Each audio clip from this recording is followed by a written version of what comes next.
नमस्कार दोस्तों, आइए सुनते हैं आज वफा का खंजर।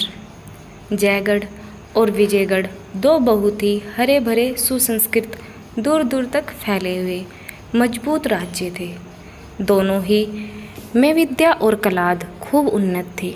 दोनों का धर्म एक, रस्म रिवाज एक, दर्शन एक, तरक्की का उसूल एक, जीवन मानदंड एक और जबान में भी नाम मात्र का ही अंतर था। जयगढ़ के कवियों की कविताओं पर विजयगढ़ वाले सर धुनते और विजयगढ़ी दार्शनिकों के विचार जयगढ़ के लिए धर्म की तरह थे। जयगढ़ी सुंदरियों से विजयगढ़ के घर बार रोशन होते थे और विजयगढ़ की देवियाँ जयगढ़ में पूजती थी। तब भी दोनों राज्यों में ठनी ही नहीं रहती थी, बल्कि आपसी फूट और ईर्ष्या देश का बाजार बुरी तरह गर्म रहता था और दोनों ही हमेशा एक दूसरे के खिलाफ खंजर उठाए थे। जयगढ़ में अगर कोई देश को सुधार किया जाता तो विजयगढ़ में शोर मच जाता कि हमारी ज़िंदगी खतरे में है। इसी तरह तो विजयगढ़ में कोई व्यापारिक उन्नति दिखाई देती तो जयगढ़ में शोर मच जाता था। जयगढ़ अगर रेलवे की कोई नई शाखा निकालता तो विजयगढ़ उसे अपने लिए काला सांप समझता और विजयगढ़ में कोई नया जहाज तैयार होता तो जयगढ़ को वह खून पीने वाला घड़ियाल नजर आता था। अगर यह बुद्धगमानियाँ अनपढ़ या साधारण लोगों में पैदा होती तो एक बात थी। मज़े की बात यह थी कि यह राग देश विद्या और जागृति वैभव और प्रताप की धरती में पैदा होता था। अशिक्षा और जड़ता की जमीन उनके लिए ठीक न थी। खास सोच विचार और नियम व्यवस्था के उपजाऊ क्षेत्र में तो इस बीज का बढ़ना कल्पना की शक्ति को भी मात कर देता था। नन्हा सा बीज पलक मारते भर में ऊंचा पूरा दख्त हो जाता था। कूचे और बाजारों में रोने पीटने की सदाएं गूंजने लगती थी। देश की समस्याओं में एक भूचाल सा आता। अखबारों के दिल जलाने वाले शब्द राज्य में हलचल मचा देते। कहीं से आवाज़ आ जाती, जयगढ़ प्यारे जयगढ़, पवित्र के लिए यह कठिन परीक्षा का अवसर है। दुश्मन ने जो शिक्षा की व्यवस्था तैयार की है वह हमारे लिए मृत्यु का संदेश है। अब ज़रूरत और बहुत सख्त ज़रूरत है कि हम हिम्मत बांधें और साबित कर दे कि जयगढ़ अमर जयगढ़ इन हमलों से अपनी प्राण रक्षा का कर सकता है, नहीं उनका मुंह तोड़ जवाब भी दे सकता है। अगर हम इस वक्त न जागे तो जयगढ़ प्यारा जयगढ़ हस्ती के पर्दे से हमेशा के लिए मिट जाएगा और इतिहास भी उसे भुला देगा। दूसरी तरफ से आवाज़ आती है, विजयगढ़ के बेखबर सोने वालों, हमारे मेहरबान पड़ोसियों ने अपने अखबारों की ज़बान बंद करने के लिए जो नए कायदे लागू किए हैं उन पर नाराज़गी का इजहार करना हमारा फ़र्ज़ है। उनकी मंशा इसके सिवा और कुछ नहीं है कि वहाँ के मामलों में से हमको बेखबर रखा जाए और इस अंधेरे के पर्दे में हमारे ऊपर धाव किए जाए। हमारे गलों पर फेरने के लिए नए नए हथियार तैयार किए जाएं और आखिरकार हमारा नाम निशान मिटा दिया जाए। लेकिन हम अपने दोस्तों को जता देना अपना फ़र्ज़ समझते हैं कि अगर उन्हें शरारत के हथियारों की इजाज़त के कमाल है तो हमें भी उनकी काट करने में कमाल है, और अगर शैतान उनका मददगार है तो हमको भी ईश्वर की सहायता प्राप्त है। और अगर अब तक हमारे दोस्तों को मालूम नहीं है तो अब होना चाहिए कि ईश्वर की सहायता से हमेशा शैतान को दबा देती है। जयगढ़ माकमाल कलावंतों का अखाड़ा था। सीरी बाई और इस अखाड़े के सब्ज परी थे। उसकी कला की दूर दूर तक ख्याति थी। वह संगीत की राती जिसकी ड्योढ़ी पर बड़े बड़े नामवर आकर सिर झुकाते थे, चारों तरफ विजय का डंका बजाकर उसके विजयगढ़ की ओर प्रस्थान किया, जिससे अब तक उसे अपनी प्रशंसा का कर न मिला था। उसके आते ही विजयगढ़ में एक इकलाम सा हो गया। राग देश और अनुचित गर्व हवा से उड़ने वाली सूखी पत्तियों की तरह तितर बितर हो गई। सौंदर्य और राग के बाजार में धूल उड़ने लगी। थिएटरों और नृत्यशालाओं में वीरानी छा गई। ऐसा मालूम होता था कि जैसे सारी सृष्टि पर जादू सा छा गया। शाम होते ही विजयगढ़ के धनी धोरी जवान बूढ़े सीरी बाई की मजालिस की तरफ दौड़ते थे। सारा देश सीरी की भक्ति के नशे में डूब गया। विजयगढ़ के सचेत क्षेत्रों में देशवासियों के इस पागलपन से एक बेचैनी की हालत पैदा हुई। सिर्फ यही नहीं कि उनके देश की दौलत बर्बाद हो रही थी, बल्कि उनका राष्ट्रीय अभिमान और तेज भी धूल में मिल जाता था। जयगढ़ की एक मामूली नाचने वाली, चाहे वह कितनी ही मीठी अदाओं वाली क्यों न हो, विजयगढ़ के मनोरंजन का केंद्र बन जाए, यह बहुत बड़ा अन्याय था। आपस में मशविरे हुए और देश के पुरोहितों की तरफ से देश के मंत्रियों की सेवा में इस खास उद्देश्य से एक शिष्टमंडल उपस्थित हुआ। विजयगढ़ के आमोद प्रमोद के कर्ताओं की ओर से भी आवेदन मंत्र पेश होने लगे। अखबारों ने राष्ट्रीय अपमान और दुर्भाग्य के तराने छेड़े। साधारण लोगों के हलकों में सवालों की बौछार होने लगी। यहाँ तक कि वजीर मजबूर हो गए। सीरी बाई के नाम शाही फरमान पहुँचा, तुम्हारे रहने से देश में उपद्रव होने की आशंका है, इसलिए तुम फौरन विजयगढ़ से चले जाओ। मगर यह हुक्म अंतर्राष्ट्रीय संबंधों, आपसी इकराने नामों और सभ्यता के नियमों के सरासर खिलाफ था। जयगढ़ के राजदूत ने, जो विजयगढ़ में नियुक्त था, इस आदेश पर आपत्ति की और सीरी बाई ने आखिरकार उसको मानने से इनकार किया, क्योंकि इससे उसकी आज़ादी और खुददारी और उसके देश के अधिकारों और अभिमान पर चोट लगती थी। जयगढ़ के कूचे और बाजार खामोश थे। शेर की जगह खाली, तफरीह और तमाशे बंद। शाही महल के लंबे चौड़े सहने और जनता के हरे भरे मैदानों में आदमियों की भीड़ थी, मगर उनकी ज़बानें बंद थी और आंखें लाल। चेहरे का भाव कठोर और त्योरिया हुई माथे पर सिकन उमड़ी हुई काली घटा थी। डरावनी खामोशी और बाढ़ को अपने दामन में छिपाए हुए, मगर आम लोगों में एक बड़ा हंगाम मचा हुआ था। कोई सुलह का हामी था, कोई लड़ाई की मांग करता था, कोई समझौते की सलाह देता था, कोई कहता था कि छानबीन करने के लिए कमीशन बैठाओ। मामला नाजुक था, मौका तंग, तो भी आपसी बहस मुहाबहसों में बदगुमानियाँ और एक दूसरे पर हमलों का बाजार गर्म था। आधी रात गुजर गई, मगर कोई फैसला नहीं हो सका। पूंजी की संगठित शक्ति, उसकी पहुंच और रोब-दाब फैसले की जबान बंद किए हुए था। 3 पहर रात जा चुकी थी। हवा नींद में मतवाली होकर अंगड़ाइयाँ ले रही थी और दरख्तों की आंखें झपकती थी। आकाश के दीपक भी झलमलाने लगे थे। दरबारी कभी दीवारों की तरफ ताकते थे, कभी छत की तरफ, लेकिन कोई उपाय नहीं सूझता था। अचानक बाहर से आवाज़ आई, युद्ध युद्ध। सारा शहर इस बुलंद नारे से गूंज उठा। दीवारों ने अपनी खामोश जबानों से जवाब दिया, युद्ध युद्ध। यह अदृष्ट से आने वाली एक पुकार थी जिसने उस ठहराव में हरकत पैदा कर दी थी। अब ठहरी हुई चीज़ों में खलबली सी मची गई।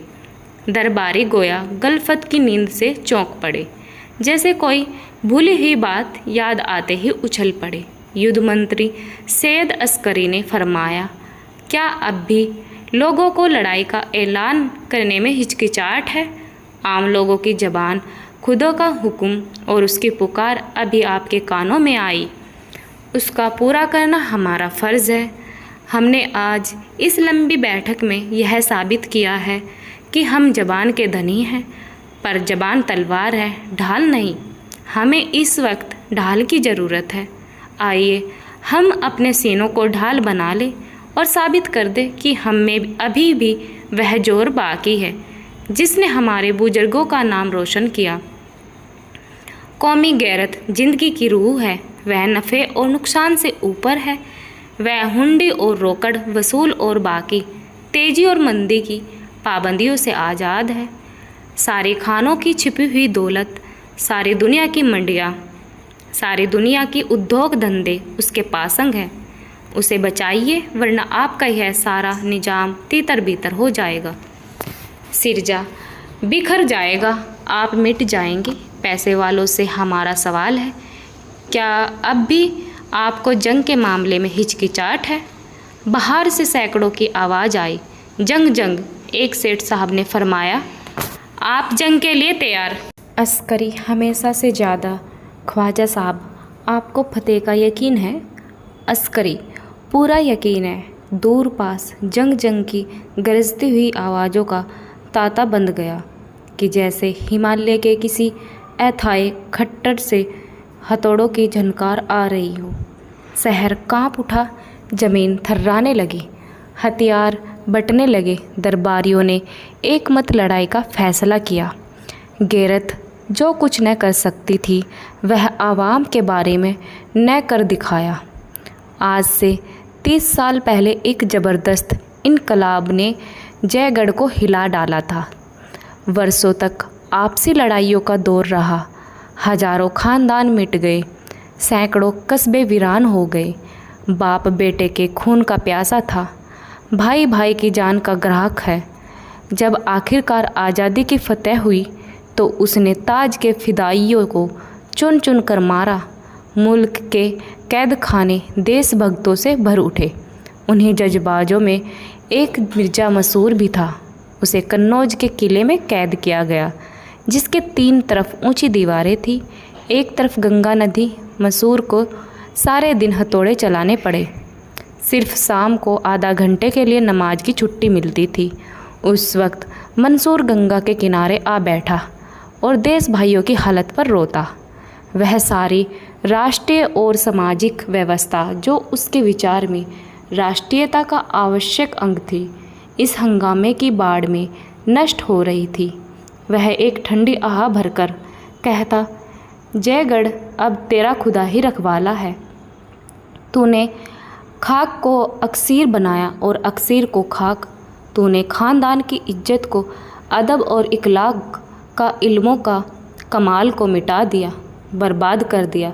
अब तेरी बागडोर तेरे हाथ में नहीं है। चरवाहे तेरे रखवाले हैं, बनिए तेरे दरबारी है। मगर देख लेना, यह हवा है और चर हवाए। साहूकार एक दिन तुझे खून के आंसू रुलाएंगे। धन और वैभव अपना ढंग न छोड़ेंगे। हुकूमत अपना रंग न बदलेगी। लोग चाहे ले जाए, लेकिन निजाम वही रहेगा। यह तेरे नए शुभचिंतक जो इस वक्त विनय और सत्य और न्याय की मूर्तियाँ बने हुए हैं, एक दिन वैभव के नशे में मतवाले होंगे।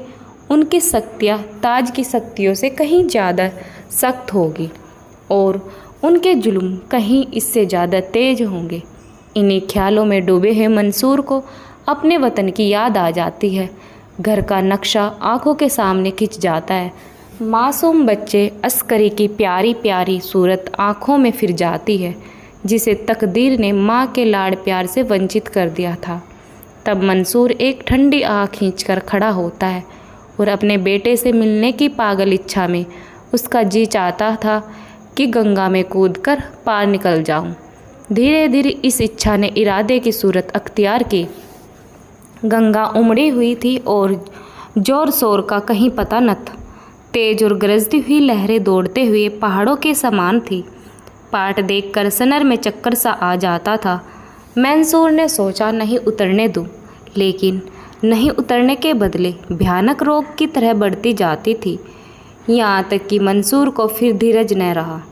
एक दिन वह रात को उठा और उस पुरसोर लहरों से भरे हुए अंधेरे में कुछ पड़ा। मंसूर सारी रात लहरों के साथ लड़ता भिड़ता रहा, जैसे कोई नन्ही सी चिड़िया तूफान में तड़प खा रही हो। कभी उनकी गोद में छिपा हुआ, कभी एक रेल से दम कदम आगे, कभी एक धक्के में 10 कदम पीछे। जिंदगी की लिखावट की जिंदा मिसाल। जब वह नदी के पार हुआ तो एक बेजान लाश था। सिर्फ सांस बाकी थी। और सांस के साथ मिलने की इच्छा। इसके तीसरे दिन मंसूर विजयगढ़ जा पहुंचा। एक गोद में अस्करी था और दूसरे हाथ में गरीबी का छोटा सा एक बुकचा। वहाँ उसने अपना नाम मिर्जा जलाल बताया। हुलिया भी बदल लिया था। हट्टा कट्टा सजीला जवान था। चेहरे पर शराफत और कुशीलता की कांति झलकती थी। नौकरी के लिए किसी और सिफारिश की जरूरत न थी। सिपाहियों में दाखिल हो गया और 5 ही साल में अपनी खिदमतों और भरोसे की बदौलत मंदौर के सरहदी पहाड़ी किले का सूबेदार बना दिया गया। लेकिन मिर्जा जलाल को वतन की याद हमेशा सताया करती थी। वह अस्करी को गोद में ले लेता और कोट पर चढ़कर उसे जयगढ़ की वह मुस्कुराती हुई चारागाहें और मतवाले झरने और सुथरी बस्तियाँ दिखाता जिनके कंगूरे किले से नजर आते। उस वक्त बख्तियार उसके जिगर से सर्द आह निकल जाती और आंखें डबडबा आती। वह अस्करी को गले लगा लेता और कहता, बेटा, वह तुम्हारा देश है, वही तुम्हारा और तुम्हारे बुजुर्गों का घोंसला है। तुमसे हो सके तो उसके एक कोने में बैठे हुए अपनी उम्र ख़त्म कर देना, मगर उसकी आन में कभी भट्टा ना लगाना, कभी उससे दया मत करना, क्योंकि तुम उसी की मिट्टी और पानी से पैदा हुए हो और तुम्हारे बुजुर्गों की पाक रूहें अब भी वहाँ मंडरा रही हैं। इस तरह बचपन से ही अस्करी के दिल पर देश की सेवा और प्रेम अंकित हो गया था। वह जवान हुआ तो जयगढ़ पर जान देता था। उसकी शान शौकत पर निसार, उसके रोब दाब की माला अब जपने वाला, उसकी बेहतरी को आगे बढ़ाने के लिए हर वक्त तैयार, उसके झंडे को नई अछूती धरती में गाड़ने का इच्छुक 20 साल का सजीला जवान था। इरादा मजबूत, हौसले बुलंद, हिम्मत बड़ी फौलादी जिस्म आकर जयगढ़ की फ़ौज में दाखिल हो गया और इस वक्त जयगढ़ की फ़ौज का चमकता सूरज बन गया। जयगढ़ ने अल्टीमेटम दे दिया, अगर 24 घंटों के अंदर सीरी बाई जयगढ़ न पहुंची तो उसकी अगवानी के लिए जयगढ़ की फ़ौज रवाना होगी। विजयगढ़ ने जवाब दिया, जयगढ़ की फ़ौज आए, हम उसके अफगानी के लिए हाजिर है। सीरी बाई जब तक यहाँ की अदालत से हुक्म उदली की सज़ा न पाले वह रिहा नहीं हो सकती और जयगढ़ को हमारे अंदरूनी मामलों को दखल देने का कोई हक नहीं है। अस्करी ने मुँह मांगी मुराद पाई। खुफिया तौर पर एक दूत मिर्जा जलाल के पास रवाना किया और ख़त में लिखा, आज विजयगढ़ से हमारी जंग छिड़ गई। अब खुदा ने चाहा तो दुनिया जयगढ़ की तलवार का लोहा मानना जाएगी। मंसूर का बेटा अस्करी फतेह के दरबार का एक अदना दरबारी बन सकेगा और शायद मेरी वह दिल तमन्ना भी पूरी हो जा, हमेशा मेरी रूह को तड़पाया करती है। शायद मैं मिर्जा मंसूर को फिर जयगढ़ की रियासत में एक ऊंची जगह पर बैठ देख सकूं। हम मंदौर में न बोलेंगे और आप भी हमें न छोड़िएगा, लेकिन अगर खुदा न ख्वास्ता कोई मुसीबत आ ही पड़े तो आप मेरी यह मोहर जिस सिपाही या अफसर को दिखा देंगे वह आपकी इज्जत करेगा और आपको मेरे कैंप में पहुंचा देगा। मुझे यकीन है कि अगर ज़रूरत पड़े तो उस जयगढ़ के लिए जो आपके लिए इतना प्यारा है और उस अस्करी के खातिर जो आपके जिगर का टुकड़ा है, आप थोड़ी सी तकलीफ़ से डरेंगे नहीं, फरमाएंगे। इसके तीसरे दिन जयगढ़ की फ़ौज ने विजयगढ़ पर हमला किया और मंदौर से 5 मील के फासले पर दोनों फ़ौजों का मुकाबला हुआ। विजयगढ़ को अपने हवाई जहाज़ों, जहरीले गड्ढों और दूर तक मार करने वाली तोपों का घमंड था। जयगढ़ को अपनी फ़ौज की बहादुरी, जीवट समझदारी और बुद्धि का था। विजयगढ़ की फ़ौज नियम और अनुशासन की गुलाम थी। जयगढ़ वाले जिम्मेदार और तमीज़ के कायल 1 महीने तक दिन रात मार काट के मार्क होता रहा और हमेशा आग और गोलों और जहरीली हवा का तूफान उठा रहता। इंसान थक जाता था पर कले हतक थी।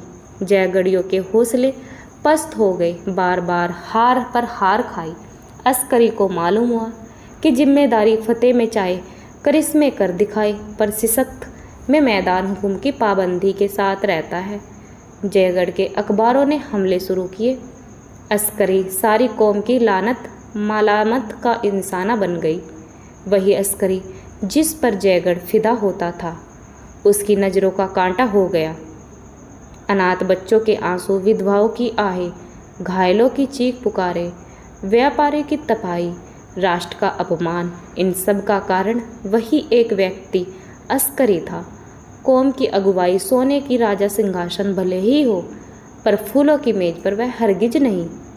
जब जयगढ़ की जान बचाने की इसके सिवा और कोई सूरत नहीं थी कि किसी तरह विरोधी सेना का संबंध मंदोर के किले से काट दिया जाए, जो लड़ाई और रसद के समान यातायात के साधनों का केंद्र था।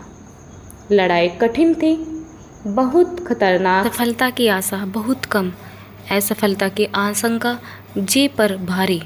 कामयाबी अगर सूखे धान का पानी थी तो नाकामी उसकी आग, मगर छुटकारे की ओर कोई दूसरी तस्वीर न थी।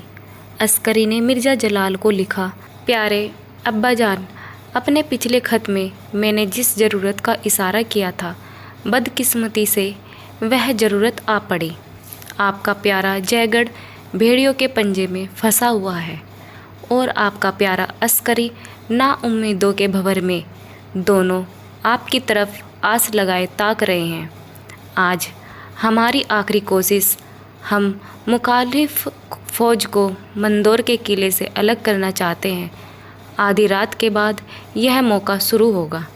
आपसे सिर्फ इतनी दरख्वास्त है कि अगर हम सर हथेली पर लेकर किले के सामने तक पहुंच सके तो हमें लोहे के दरवाजे से सर टकराकर वापस न होना पड़े, वरना आप अपनी कौम की इज्जत और अपने बेटे की लाश को उसी जगह पर तड़पता देखेंगे और जयगढ़ आपको कभी माफ़ न करेगा।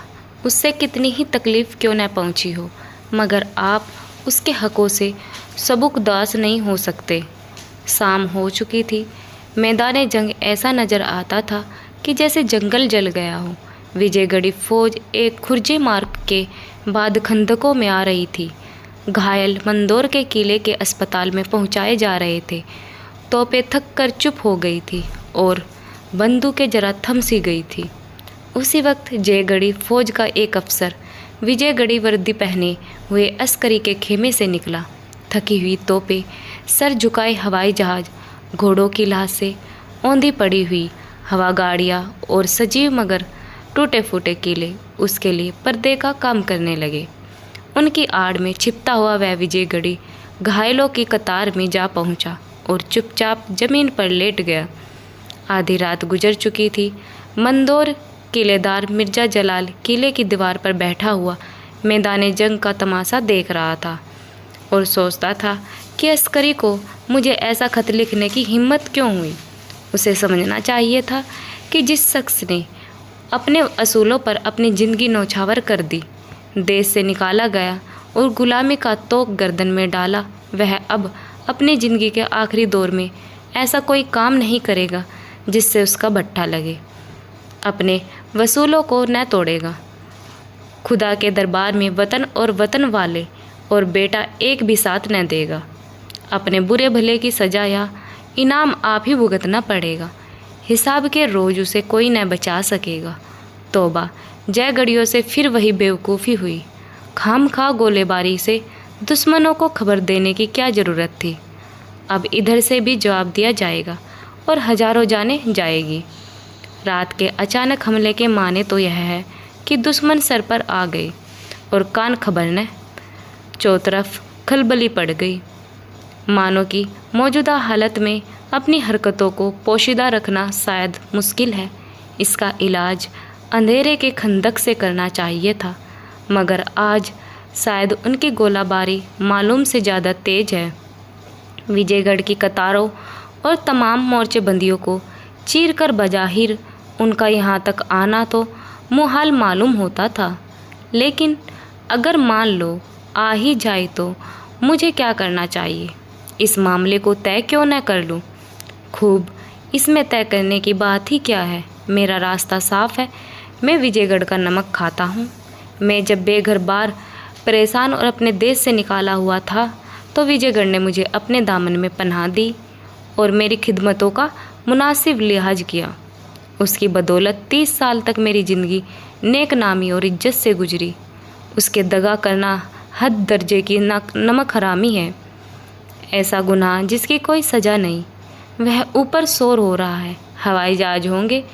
वह गोला गिरा मगर खैरियत हुई, नीचे कोई नहीं था। मगर क्या दगा हर एक हालत में गुनाह है? ऐसी हालत भी तो है जब दगा वफा से भी ज़्यादा अच्छी हो जाती है। अपने दुश्मनों से दगा करना क्या गुनाह है? अपनी कौम के दुश्मन से दगा करना क्या गुनाह है?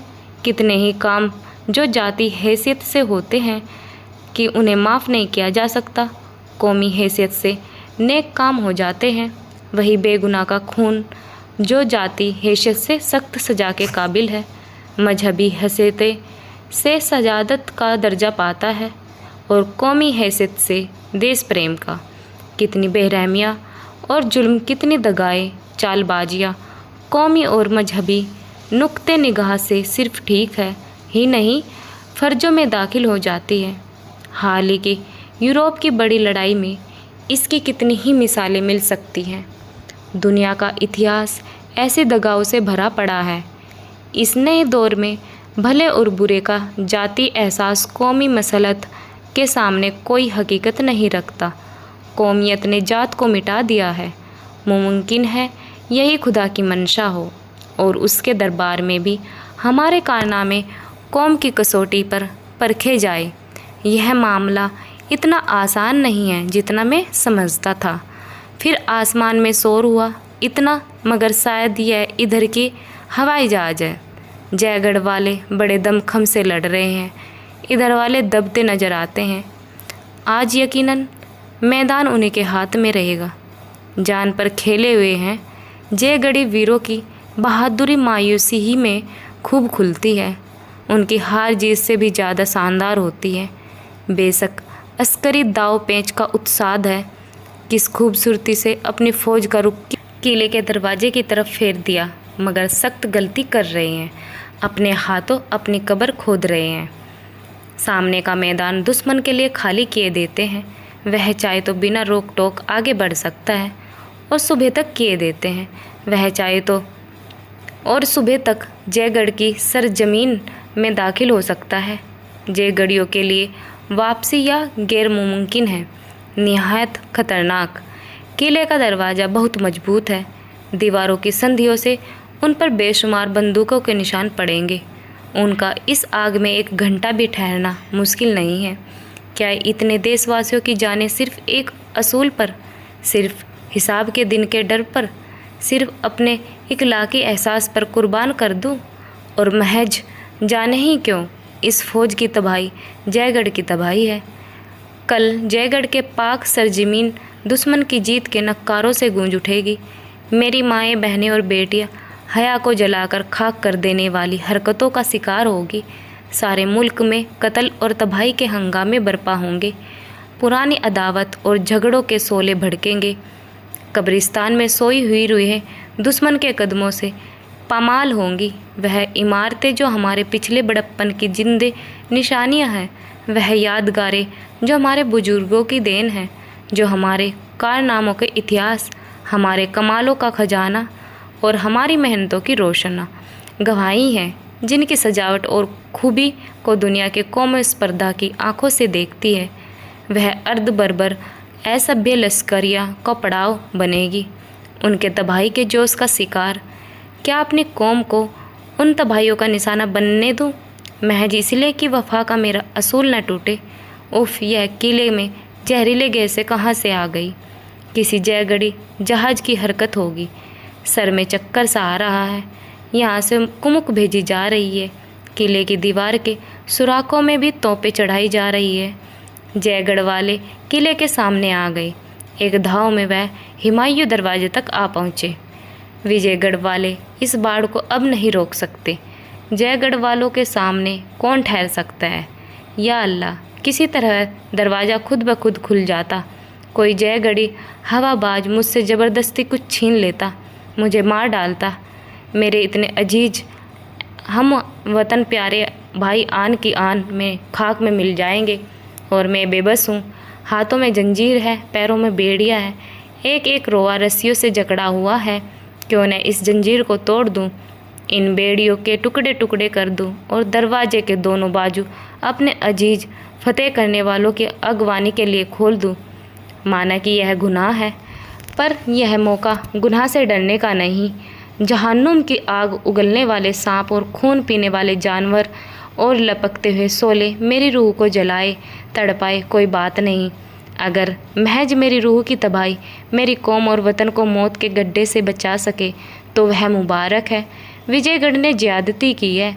उसने महज जयगढ़ को जलील करने के लिए, सिर्फ उसको भड़काने के लिए सीरी बाई को शहर निकाले को हुक्म जारी किया, जो सरासर बेजा था। हाय अफसोस, मैंने उसी वक्त इस्तीफ़ा न दे दिया, गुलामी की इस कैद से क्यों न निकल गया। हाय गजब, जयगढ़ी फौज खंदकों तक पहुंच गई। खुदा इन जाबाजों पर रहम कर, इनकी मदद कर। कलदार तोपों से कैसे गोले बरस रहे हैं, गोया आसमान के बेशुमार तारे टूट पड़ते हैं। अल्लाह की पनाह, हुमायूं दरवाज़ा पर गोलों की कैसी चोटें पड़ रही हैं। कौन के पर्दे फट जाते हैं, काश दरवाज़ा टूट जाता। हाय मेरा अस्करी, मेरे जिगर का टुकड़ा, वह घोड़े पर सवार आ रहा है। कैसा बहादुर, कैसा जाबाज, कैसी पक्की हिम्मत वाला। मुझे अभागे कल मुहे की मौत क्यों नहीं आ जाती, मेरे सर पर कोई गोला क्यों नहीं आ गिरता।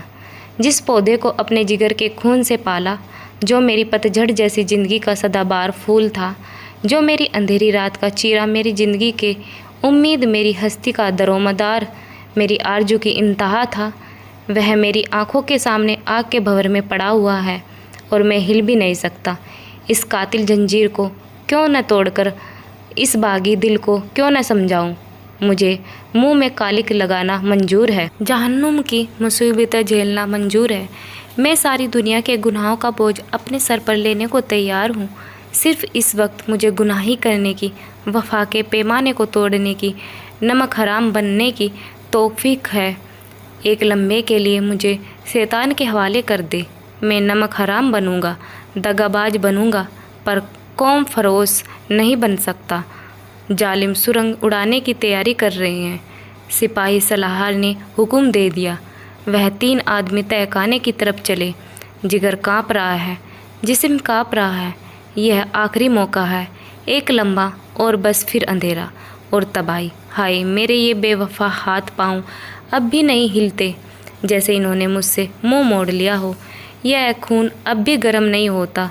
वह धमाके की आवाज़ हुई। खुदा की पनाह, ज़मीन काँप उठी। हाय अस्करी अस्करी, रुखसत मेरे प्यारे बेटे रुखसत। इस जालिम बेरहम बाप ने तुझे अपनी वफा पर कुर्बान कर दिया। मैं तेरा बाप न था, तेरा दुश्मन था। मैंने तेरे गले पर छुरी चलाई, अब धुआं साफ हो गया।